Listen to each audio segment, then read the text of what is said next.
So when I was 14, my family moved in the middle of the school year, and I became the new girl.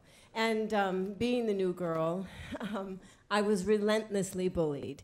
Today, we call it bullying, but when I was growing up, we called it getting the shit kicked out of you. Every day for 6 months, my life was a variation of a theme. Wake up, throw up, eat breakfast, go to school, and experience hair pulling, punching, kicking, shoving, locker slamming. Oh, look, the new girl's face went into my locker again. And they had other names for me besides new girl, like slut and whore. And during this time, I did everything that I could not to be me.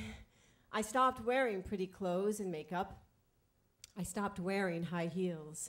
I stopped ballet and singing. I stopped laughing and talking. Anything that would make me seem different than them. And I actually thought that this would make it okay. Until one day at the end of school, a gang of girls surrounded me and my little sister Jennifer. She grabbed onto my hand really tight, and when I looked down, I saw the tears just pouring down her face. And I said to her, "Don't cry. It's gonna be okay." And they slammed me to the ground, and they dragged me out of the school, and I could hear Jennifer screaming at the top of her lungs, but I couldn't see her anymore because I had been shoved into a corner, and they were all around me. And then the biggest girl stepped forward, and she began to beat me and beat me and beat me to a bloody pulp. When my father got my sister and I home, I went to my room and I stayed there for a really long time, alone, because nobody came up to see if I was okay, because by this time my family was broken and I knew I had to leave. So I went downstairs into the living room where my father was drinking his beer and my mom was drinking her scotch and they were watching TV. And I said, "I just want you to know that I am quitting school and I am leaving here and you can't stop me." And without looking at me, my mother said, "No, Kristin, we can't stop you. But if you really want to be an actress, you're going to need an education." And I wasn't sure if she was really right about that, and then I got really confused, and I didn't know what I should do, so I just started crying. And then she looked at me. "Kristin, no one can tell you what to do, but I'll tell you what I think.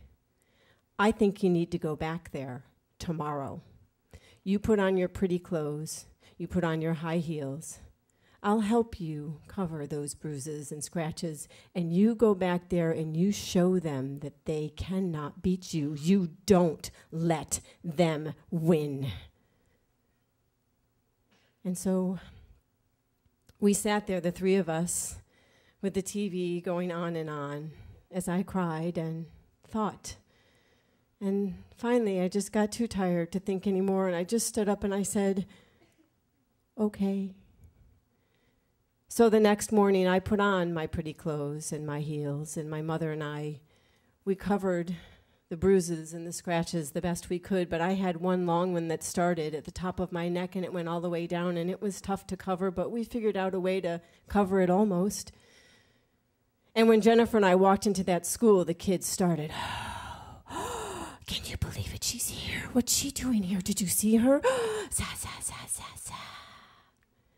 And then I saw that gang of girls, and I walked up to them with my head held high, and I was so scared. And as I walked past them, I saw it. They took a small step backward. It was small, but it was enough for me to realize that they were afraid of me. And that is when I knew that no one could ever really beat me. I was going to be okay.